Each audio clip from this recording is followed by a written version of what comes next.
Kepala Dinas Penanaman Modal dan Perizinan Terpadu Satu Pintu Kota Makassar, Andi Bukti Jufri mengatakan, rencana penghapusan IMB yang digodok pemerintah pusat saat ini dipastikan akan berdampak pada pengurangan pendapatan asli daerah. Hal ini berdasarkan pendapatan Kota Makassar yang bersumber dari pengurusan IMB sebelumnya mampu menembus angka 40 hingga 50 miliar dalam setahun.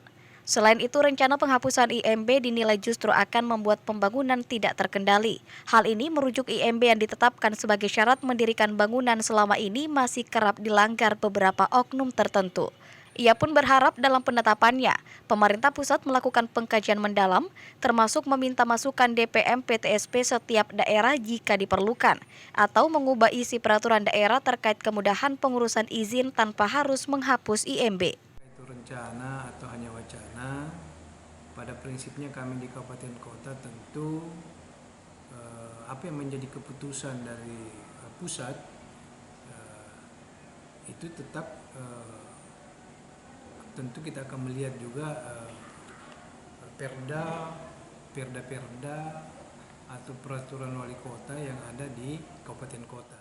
Rencana penghapusan IMB sebelumnya tersiar lantaran pemerintah pusat menilai dalam penetapannya lebih banyak mengundang pelanggaran dan menghambat investasi. Musdalifah Lestari Rauf, Fajar TV dan Fajar Radio melaporkan.